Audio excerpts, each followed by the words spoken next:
ਬੂਟਿਆਂ ਦੇ ਬਾਰੇ ਵੀ ਦੱਸ ਰਿਹਾ ਕਿ ਬੂਟਿਆਂ ਦਾ ਕੀ ਤਰੀਕੇਕਾਰ ਹੈ, ਇਹਨੂੰ ਖਾਦ ਕਿਹੜੀ ਪਾਣੀ ਹੈ। ਜਦੋਂ ਵੀ ਤੁਸੀਂ ਕੋਈ ਬੂਟਾ ਦੇਖੋ ਇਹ ਚੀਜ਼ ਇਹ ਕੱਟ ਦੇਣੀ ਚਾਹੀਦੀ ਹੈ। ਕਿਉਂ?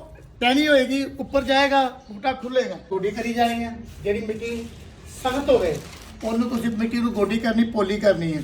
ਅਗਰ ਬੂਟਾ ਤੁਹਾਡਾ ਕਮਲਾ ਰਿਹਾ ਤੇ ਬਾਜ਼ਾਰੋਂ ਖਾਦ ਲੈਣੀ ਹੈ ਇਸ ਤਰ੍ਹਾਂ ਦੀ। ਉਸ ਤੋਂ ਬਾਅਦ ਤੁਸੀਂ ਨਰਮ ਮਿੱਟੀ ਲੈਣੀ ਹੈ, ਇਸ ਤਰ੍ਹਾਂ ਇਹਦੇ ਉੱਤੇ ਪਾ ਦੇਣੀ ਹੈ। ਇਹ ਕਿੰਨਾ ਫਲ ਲੱਗਾ ਹੈ ਮਾਸ਼ਾਅੱਲਾ ਜੀ।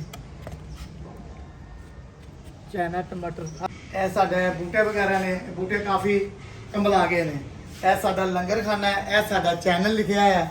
ਇਹਨੂੰ ਲਾਈਕ ਸਬਸਕ੍ਰਾਈਬ ਸ਼ੇਅਰ ਕਰਕੇ ਜੀ ਸ਼ਾਮਲ ਹੋ ਜਾਓ। ਬੂਟਿਆਂ ਦੇ ਬਾਰੇ ਵੀ ਦੱਸ ਰਿਹਾ ਕਿ ਬੂਟਿਆਂ ਦਾ ਕੀ ਤਰੀਕੇਕਾਰ ਹੈ, ਇਹਨੂੰ ਖਾਦ ਕਿਹੜੀ ਪਾਣੀ ਹੈ, ਕਿਸ ਦਵਾ ਪਾਣੀ ਹੈ, ਪਾਣੀ ਕਿੰਨਾ ਲਾਣਾ ਹੈ, ਉਹ ਵੀ ਤਰੀਕੇਕਾਰ ਦੱਸ ਰਹੇ। ਸਾਡੇ ਕੋਲ ਛਾਂ ਦੇ ਨੇ, ਧੁੱਪ ਦੇ ਵਿੱਚ ਮੁਰਝਾ ਜਾਣਗੇ। ਦੂਸਰਾ, ਇਹਨੂੰ ਪਾਣੀ ਬਿਲਕੁਲ ਹਲਕਾ ਜਿਹਾ ਮੁਨਾਸਬ ਲੱਗਦਾ ਹੈ। ਇਹ ਬੂਟੇ ਨੇ, ਇਹ ਧੁੱਪ ਦੇ ਨੇ, ਇਹ ਫੁੱਲਦਾਰ ਹੈ। ਫੁੱਲਦਾਰ ਕੋਈ ਬੂਟਾ ਵੀ ਹੋਵੇ ਉਹਨੂੰ ਤੁਸੀਂ ਧੁੱਪੇ ਲਾਣਾ ਹੈ। ਜੋ ਫੁੱਲਦਾਰ ਧੁੱਪ ਲੱਗੇਗੀ ਤੇ ਉਹਨੂੰ ਫੁੱਲ ਵਗੈਰਾ ਲੱਗਣਗੇ। ਫਲਦਾਰ ਦਰਖਤ ਤੇ ਉਹਨੂੰ ਵੀ ਧੁੱਪੇ ਲਾਈਦਾ। ਜਿਸ ਤਰ੍ਹਾਂ ਫਲਦਾਰ ਹੈ ਮਾਸ਼ਾਅੱਲਾ। ਟਮਾਟਰ ਲੱਗੇ ਨੇ, ਇਹਨੂੰ ਸਟ੍ਰਾਬੇਰੀ ਟਮਾਟਰ ਕਹਿੰਦੇ ਨੇ, ਬਾਹਰ ਦਾ ਪਾਕਿਸਤਾਨੀ ਨਹੀਂ। ਪਾਕਿਸਤਾਨੀ ਟਮਾਟਰ ਜਿਹੜਾ ਹੁੰਦਾ ਬਹੁਤ ਮੋਟਾ ਹੁੰਦਾ ਹੈ। ਇਸ ਸਾਈਡ ਦੇ ਟਮਾਟਰ ਲੱਗੇ ਨੇ, ਜਿਸ ਤਰ੍ਹਾਂ ਦੇਖੇ ਮਾਸ਼ਾਅੱਲਾ ਇਹ ਟਮਾਟਰ ਲੱਗੇ ਨੇ। 2 ਦਿਨ ਅਸੀਂ ਇੱਧਰ ਆਏ ਨਹੀਂ ਤੇ ਬੂਟੇ ਸਾਰੇ ਮੁਰਝਾ ਗਏ ਨੇ। ਇਹਨਾਂ ਨੂੰ ਪਾਣੀ ਲਾਵਾਂਗੇ, ਇਹਨਾਂ ਨੂੰ ਗੋਡੀ ਕਰਾਂਗੇ, ਇਹਨਾਂ ਨੂੰ ਖਾਦ ਪਾਉਂਦੇ ਆ। ਅੱਲਾ ਖੈਰ ਜੀ।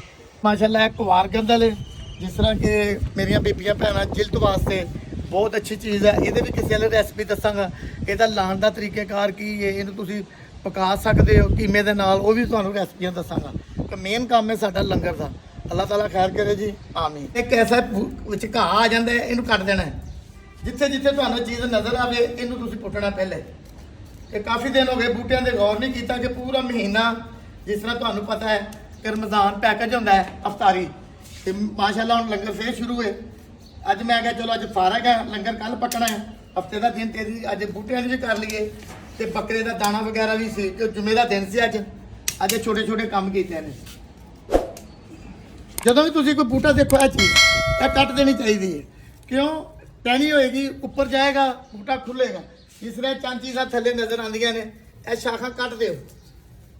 ਇਹਨਾਂ ਦਾ ਕੋਈ ਫਾਇਦਾ ਨਹੀਂ ਹੈਗਾ, ਇਹ ਬੂਟੇ ਨੂੰ ਵਧਣ ਨਹੀਂ ਦਿੰਦੀਆਂ। ਇਹ ਗੋਡੀ ਕਰਨ ਤੋਂ ਬਾਅਦ ਇਹਨਾਂ ਨੂੰ ਅਸੀਂ ਬੰਨਾਂਗੇ।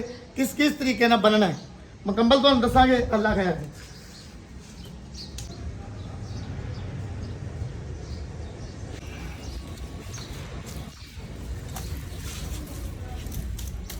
ਇਹ ਵੇਲ ਹੈ ਜੀ, ਇਹ ਵੀ ਧੁੱਪ ਦਾ। ਤੁਹਾਨੂੰ ਦੱਸਿਆ ਕਿ ਟਾਈਮ ਨਹੀਂ ਦਿੱਤਾ ਗਿਆ ਬੂਟਿਆਂ ਨੂੰ, ਤੇ ਇਸ ਕਰਕੇ ਬੂਟਿਆਂ ਦੇ ਕਮਲਾ ਗਏ ਨੇ। ਇਹਨਾਂ ਨੂੰ ਅੱਜ ਮੁਕੰਮਲ ਇਹਦੀ ਦੇਖਭਾਲ ਕਰਨੀ ਹੈ ਜੀ। ਦਰਖਾਸਤ ਇਹ ਕਿ ਅੱਲਾ ਦੇ ਰਾਹ ਦਾ ਕੰਮ ਹੈ, ਜ਼ਿੰਦਗੀ ਦਾ ਕੋਈ ਮਤਲਬ ਨਹੀਂ। ਇਸ ਚੈਨਲ ਨੂੰ ਲਾਈਕ ਸਬਸਕ੍ਰਾਈਬ ਕਰੋ। ਮੁਖਤਲਿਫ ਕਿਸਮ ਦੀਆਂ ਵੀਡੀਓ ਅਗਰ ਮੈਂ ਸੁੱਟਣੀਆਂ ਨੇ ਮੈਨੂੰ ਇਹ ਵੀ ਦੱਸੋ ਕਿ ਅੰਕਲ ਜੀ ਤੁਸੀਂ ਹਰ ਕਿਸਮ ਦੀ ਵੀਡੀਓ ਜੋ ਤੁਹਾਨੂੰ ਆਉਂਦਾ ਵੀਡੀਓ ਸੁੱਟੋ। ਮੈਂ ਹਰ ਵੀਡੀਓ ਤੁਹਾਨੂੰ ਸ਼ੇਅਰ ਕਰਾਂਗਾ। ਮਗਰ ਕੰਮ ਮੇਨ ਲੰਗਰ ਹੈ। ਹਫਤਾ ਤਵਾਰ ਪੀਰ 3 ਦਿਨ ਜਿਹੜਾ ਮੇਰਾ ਲੰਗਰ ਦਾ ਕੰਮ ਹੈ। ਇਹਦੇ ਵਿੱਚ ਚੰਦ ਦੋਸਤ ਮੇਰੇ ਨਾਲ ਨੇ, ਮੇਰੇ ਭੈਣ ਭਰਾ, ਜਿਨ੍ਹਾਂ ਦੀ ਬਦੌਲਤ ਲੰਗਰ ਚੱਲ ਰਿਹਾ। ਦੁਆ ਹੀ ਹੈ ਅੱਲਾਹ ਤਾਲਾ ਸਭ ਦੀ ਖੈਰ ਕਰੇ ਜੀ। ਮਾਸ਼ਾਅੱਲਾ ਜੀ ਹੈ ਨਿੰਬੂ ਦਾ ਪੌਦਾ ਹੈ ਮਾਸ਼ਾਅੱਲਾ। ਇਹਨੂੰ ਬੰਨਾਂਗੇ ਤਰੀਕੇ ਨਾਲ। ਇਹਨੂੰ ਅੱਜ ਸਾਰੇ ਮੁਕੰਮਲ ਬੂਟੇ ਕਰਾਂਗੇ ਸਹੀ। ਅੱਛਾ ਜੀ ਮਾਸ਼ਾਅੱਲਾ ਇਸ ਤਰ੍ਹਾਂ ਗੋਡੀ ਕਰੀ ਜਾਣੀ ਹੈ। ਜਿਹੜੀ ਮਿੱਟੀ ਸਖਤ ਹੋਵੇ ਉਹਨੂੰ ਤੁਸੀਂ ਮਿੱਟੀ ਨੂੰ ਗੋਡੀ ਕਰਨੀ, ਪੋਲੀ ਕਰਨੀ ਹੈ। ਅਗਰ ਬੂਟਾ ਤੁਹਾਡਾ ਕਮਲਾ ਰਿਹਾ ਤੇ ਬਾਜ਼ਾਰੋਂ ਖਾਦ ਲੈਣੀ ਹੈ। ਇਸ ਤਰ੍ਹਾਂ ਦੀ ਖਾਦ ਲੈ ਕੇ ਇੱਕ ਬੁੱਕ ਸਿਰਫ ਤੁਸੀਂ ਪਾਣਾ ਹੈ ਤੇ ਇਹਦੀ ਤਾਕਤ ਕੰਪਲੀਟ ਜਿਹੜੀ ਹੈ ਨਾ ਹੋ ਜਾਏ। ਉਸ ਤੋਂ ਬਾਅਦ ਤੁਸੀਂ ਨਰਮ ਮਿੱਟੀ ਲੈਣੀ ਹੈ, ਇਸ ਤਰ੍ਹਾਂ ਇਹਦੇ ਉੱਤੇ ਪਾ ਦੇਣੀ ਹੈ ਤੇ ਉਸ ਤੋਂ ਬਾਅਦ ਨਾਲ ਹੀ ਤੁਸੀਂ ਪਾਣੀ ਲਾਣਾ ਹੈ। ਇਸ ਕਰਕੇ ਤੁਸੀਂ ਹੈਰਾਨ ਹੋਵੋਗੇ ਯਾਰ ਬੰਦਾ ਹਰ ਕੰਮ ਕਰਦਾ, ਸ਼ੁਕਰ ਹੈ ਉਸ ਜ਼ਾਤ ਦਾ, ਮਿਹਨਤ ਕੀਤੀ ਹੈ। ਬਿਜਲੀ ਦਾ, ਪਲੰਬਰਾਂ ਦਾ, ਸੈਂਟਰੀ ਦਾ, ਮਜ਼ਦੂਰੀ, ਪੇਂਟ, ਹਰ ਚੀਜ਼ ਦੁਨੀਆ ਦੀ ਕਰ ਲਈ ਦੀ। ਮਗਰ ਸ਼ੌਕ ਹੈ ਤੇ ਡਿਊਟੀ ਇੱਧਰ ਲੱਗ ਗਈ ਹੈ। ਬਸ ਜਿੰਨੀ ਦੇਰ ਜ਼ਿੰਦਗੀ ਹੈ ਇਹੋ ਹੀ ਦੁਆ ਹੈ ਕਿ ਯਾ ਅੱਲਾ ਡਿਊਟੀ ਲੱਗੀ ਰਹੇ।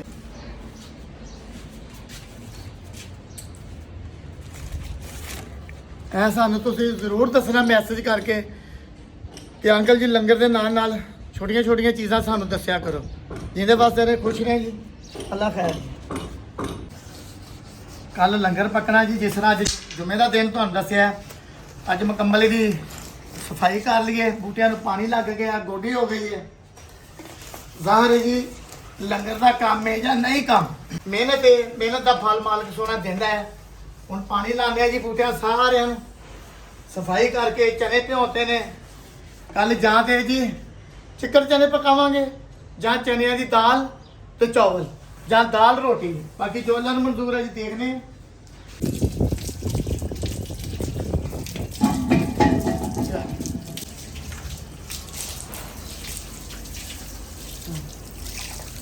ਲਾਤਾ ਬੋਡੀ ਹੋ ਗਈ ਹੈ ਇਹਨਾਂ ਨੂੰ ਅੱਛੇ ਤਰੀਕੇ ਨਾਲ ਹੁਣ ਸਫਾਈ ਕਰ ਲਈਏ।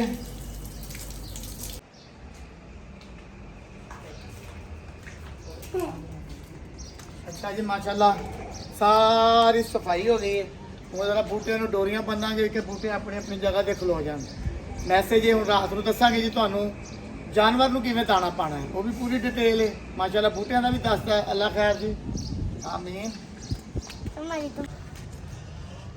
माशाल्लाह जी कितना फल लगा है। सिर्फ मेहनत करो फल मिलता है। सब्र करो सिला हर चीज़ मिलती है। नीयत ना मंगो हर चीज़ मिलती है। दिलों मंगो हर चीज़ मिलती है। टमाटर लगे ने मिर्चा लगियां ने लंगर ने अल्लाह का शुक्र है सारा निज़ाम ये सिर्फ तुहाडे भैन भरावां दी बदौलत है। अल्लाह खैर करे जी। कल इंशाअल्लाह ताला लंगर पकेगा जी माशाल्लाह जी। चाइना टमाटर हर चीज़ ही चाइना जी। ला जी अल्लाह के ताज टमाटर देखे माशाल्लाह छोटे छोटे जी काफ़ी पड़े हैं वे ये देखो। अच्छा जी माशाल्लाह अंजीर का बूटा है अंजीर लगी है माशाल्लाह यह खाद है क्यों कोई भी चीज़ है ना जी उसकी देखभाल करांगे तो फल मिलेगा ना।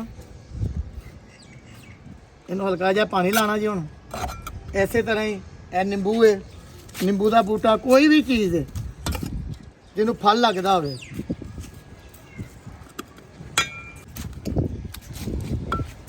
मैसेज यो ही है तुसीं वीडियो देखो लाइक करो इस लंगर दे विच शामिल हो जाओ।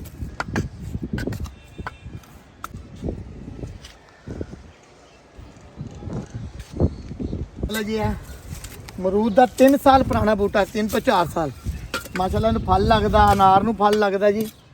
फल अल्लाह का शुक्र है कि हर चीज़ नूं फल लग रहा जिहड़ियां फल वालियां चीज़ां ने। गल उही है जी मेहनत कर रहे हैं तो फल तो मिलता है। यह भी अनार है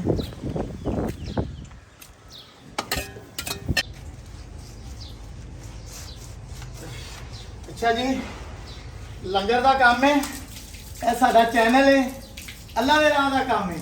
इस चैनल को लाइक सबसक्राइब करो कमेंट करो शेयर करो तो देश लंगर दे विच शामिल हो जाओ। जिन्हें वास्ते रहें जी खुश रहें